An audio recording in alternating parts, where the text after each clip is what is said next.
ಈಗ ಒಂದು breaking news ಬರ್ತಾ ಇದೆ, ಬನ್ನಿ ಅದೇನು ಅಂತ ನೋಡೋಣ.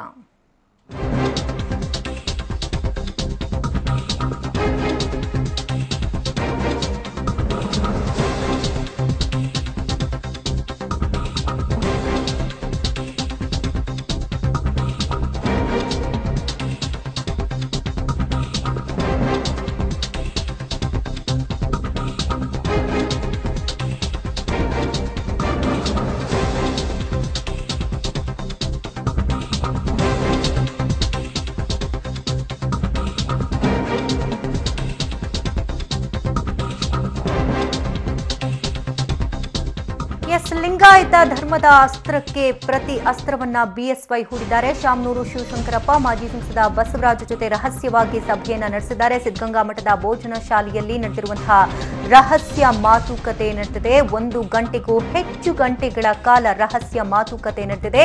ಸಿದ್ದರಾಮಯ್ಯನವರು ಲಿಂಗಾಯತ ಧರ್ಮದ ಅಸ್ತ್ರಕ್ಕೆ ಬಿಎಸ್ವೈ ಈಗ ಪ್ರತಿ ಅಸ್ತ್ರವನ್ನ ಒಡ್ಡಿದ್ದಾರೆ. ಸಿದ್ದರಾಮಯ್ಯರ ವಿರುದ್ಧವೇ ಕಾಂಗ್ರೆಸ್ಸಿಗರನ್ನ ಅಖಾಡಕ್ಕೆ ಇಳಿಸಲು ಬಿಎಸ್ವೈ ಸಕಲ ರೀತಿಯಲ್ಲೂ ಸಿದ್ಧತೆಯನ್ನ ನಡೆಸಿದ್ದಾರೆ. ಶಾಮನೂರು ಶಿವಶಂಕರಪ್ಪ ಹಾಗೆ ಸಂಸದ ಬಸವರಾಜು ಜೊತೆ ಗೌಪ್ಯವಾಗಿ ಮಾತುಕತೆಯನ್ನ ನಡೆಸಿದ್ದಾರಂತೆ. ಸಿದ್ಧಗಂಗಾ ಮಠದಲ್ಲಿ 1 ಗಂಟೆಗೂ ಹೆಚ್ಚು ಗಂಟೆಗಳ ಕಾಲ ಮಾತುಕತೆಯನ್ನ ರಹಸ್ಯ ಸಭೆಯನ್ನ ನಡೆಸಿದ್ದಾರಂತೆ.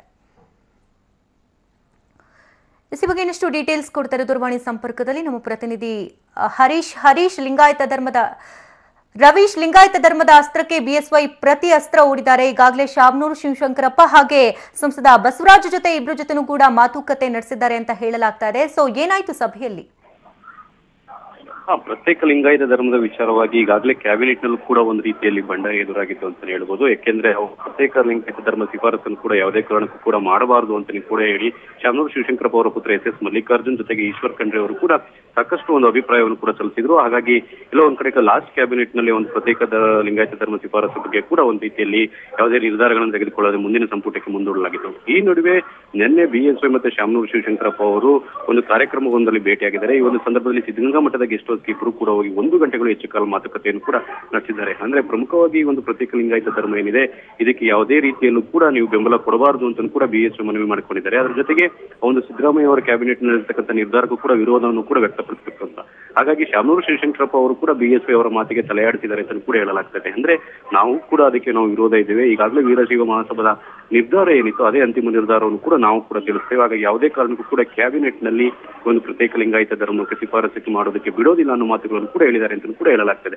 ಹಾಗಾಗಿ ಎಲ್ಲೋ ಒಂದ್ ಕಡೆ ಮುಖ್ಯಮಂತ್ರಿ ಸಿದ್ದರಾಮಯ್ಯ ಅವರಿಗೆ ಕಾಂಗ್ರೆಸ್ಸಿಗರೇ ಒಂದು ರೀತಿಯಲ್ಲಿ ವಿರೋಧವನ್ನು ಕೂಡ ವ್ಯಕ್ತಪಡಿಸೋದ್ರಿಂದ ಎಲ್ಲೋ ಒಂದ್ ಕಡೆ ಮುಂದಿನ ದಿನಗಳಲ್ಲಿ ಅದು ಸಾಕಷ್ಟು ಡ್ಯಾಮೇಜ್ ಆಗುತ್ತೆ ಏನೋ ಕೂಡ ಕಾದ್ ನೋಡ್ಬೇಕಾಗಿದೆ. ಆದ್ರೆ ಬಿಎಸ್ವೈ ಅವರು ಈ ಒಂದು ರಾಜಕೀಯ ನಡೆಯನ್ನು ಇಡೋದ್ರ ಮೂಲಕ ಎಲ್ಲೋ ಒಂದ್ ಕಡೆ ಸಿದ್ದರಾಮಯ್ಯನವರ ವಿರುದ್ಧ ಕಾಂಗ್ರೆಸ್ಸಿಗರನ್ನೇ ಒಂದು ರೀತಿಯಲ್ಲಿ ಎತ್ತಿಕಟ್ಟುವ ಒಂದು ರಾಜಕೀಯ ಒಂದು ಮಹತ್ವದ ಒಂದು ತೀರ್ಮಾನವನ್ನು ಕೂಡ ತೆಗೆದುಕೊಂಡಿದ್ದಾರೆ ಅಂತ ಕೂಡ ಹೇಳಲಾಗ್ತಾ ಇದೆ. ಓಕೆ ರವೀಶ್, ಹಾಗೆ ಈಗ ಕಾಂಗ್ರೆಸ್ಸಿಗರನ್ನೇ ಅಖಾಡಕ್ಕೆ ಇಳಿಸೋಕೆ ಬಿಎಸ್ವೈ ಮುಂದಾಗಿರೋದನ್ನ ಯಾವ ರೀತಿ ವರ್ಕೌಟ್ ಆಗುತ್ತೆ ಅಂತ? ನಿಜಕ್ಕೂ ಕೂಡ. ಯಾಕೆಂದ್ರೆ ಈಗಾಗಲೇ ಕ್ಯಾಬಿನೆಟ್ ನಲ್ಲಿ ಈಶ್ವರ್ ಖಂಡ್ರೆ ಅದ್ರ ಜೊತೆಗೆ ಒಂದು ಶಾಮನೂರು ಶಿವಶಂಕರ್ ಎಸ್ ಮಲ್ಲಿಕಾರ್ಜುನ್ ಅವರು ಕೂಡ ಇದ್ದಾರೆ. ಅಂದ್ರೆ ಶಾಮನೂರು ಶಿವಶಂಕರಪ್ಪ ಅವರ ಪುತ್ರ ಎಸ್ ಮಲ್ಲಿಕಾರ್ಜುನ್ ಅವರು ಕೂಡ ಇದ್ದಾರೆ. ಈಗಾಗಲೇ ಪ್ರಬಲವಾಗಿ ಮೊದಲಿಂದಲೂ ಕೂಡ ಶಾಮನೂರು ಶಿವಶಂಕರಪ್ಪ ಅವರು ಅಖಿಲ ಭಾರತ ವೀರಶೈವ ಮಹಾಸಭಾದ ಅಧ್ಯಕ್ಷರು ಕೂಡ. ಹಾಗಾಗಿ ಇದನ್ನ ಪ್ರಬಲವಾಗಿ ವಿರೋಧ ಮಾಡ್ತಾ ಕೂಡ ಬಂದಿದ್ದಾರೆ. ಹಾಗಾಗಿ ಮುಂದಿನ ದಿನಗಳಲ್ಲಿ ಇದಕ್ಕೂ ಕೂಡ ಅವರು ಒಪ್ಪೋದಿಲ್ಲ ಅಂತ ಕೂಡ ಕೇಳಿ ಬರ್ತಾ ಇದೆ. ಹಾಗಾಗಿ ಎಲ್ಲೋ ಒಂದ್ ಕಡೆ ಇದು ಕಾಂಗ್ರೆಸ್ ನಲ್ಲಿ ಇದು ಸಾಕಷ್ಟು ಭಿನ್ನಮತಕ್ಕೆ ಕಾರಣವಾಗಬಹುದು ಅಂತ ಕೂಡ ಹೇಳಲಾಗ್ತದೆ. ಯಾಕೆಂದ್ರೆ ನಿರ್ಧಾರಗಳನ್ನು ಕೂಡ ಇವಾಗಲೇ ತೆಗೆದುಕೊಳ್ಬೇಕಾಗುತ್ತೆ. ಯಾಕೆಂದ್ರೆ ಸರ್ಕಾರ ಕೇವಲ 1 ತಿಂಗಳು ಮಾತ್ರ ಬಾಕಿ ಇರುತ್ತೆ ಕೆಲವು ನಿರ್ಧಾರಗಳನ್ನು ತೆಗೆದುಕೊಳ್ಳೋದಕ್ಕೆ. ಹಾಗಾಗಿ 1 ತಿಂಗಳೊಳಗೆ ಎಲ್ಲ ನಿರ್ಧಾರಗಳನ್ನು ತೆಗೆದುಕೊಳ್ಬೇಕಾಗುತ್ತೆ. ಆದ್ರೆ ಅಲ್ಲಿ ತನಕ ಕ್ಯಾಬಿನೆಟ್ ನಲ್ಲಿ ವಿರೋಧ ವ್ಯಕ್ತ ಆಗ್ತಿರೋದ್ರಿಂದ ಮುಖ್ಯಮಂತ್ರಿ ಸಿದ್ದರಾಮಯ್ಯ ಅವರನ್ನ ಎದುರು ಹಾಕಿಕೊಂಡು ಈ ಒಂದು ನಿರ್ಧಾರವನ್ನು ಮಾಡ್ತಾರ, ಶಿಫಾರಸು ನಿರ್ಧಾರವನ್ನು ಮಾಡ್ತಾರ, ಅಥವಾ ಕೇವಲ ಆ ಒಂದು ವರದಿ ಏನಿದೆ ಆ ಒಂದು ನಾಗಮೋಹನ್ ದಾಸ್ ಅವರ ವರದಿ ಅದನ್ನ ಅದೇ ರೀತಿ ಉಳಿಸ್ಕೊಳ್ತಾರ ಏನೋ ಅನ್ನೋದು ಕೂಡ ನೋಡ್ಬೇಕಾಗಿದೆ. ಆದ್ರೆ ಸದ್ಯಕ್ಕಂತೂ ಒಂದು ರೀತಿಯಲ್ಲಿ ರಾಜಕೀಯ ದಾಳ ಸಿದ್ದರಾಮಯ್ಯನವರ ಅಂಗಳದಲ್ಲಿ ಇದ್ದು ಅವರು ಯಾವ ರೀತಿ ಅದನ್ನ ದಾಳವನ್ನು ಉರುಳಿಸ್ತಾರೆ ಅನ್ನೋದು ಕೂಡ ಕಾದ್ ನೋಡ್ಬೇಕಾಗಿದೆ. ಯಾಕೆಂದ್ರೆ ಓಕೆ, ಥ್ಯಾಂಕ್ ಯು ರವೀಶ್ ತಮ್ಮೆಲ್ಲ ಡೀಟೇಲ್ಸ್ಗಾಗಿ.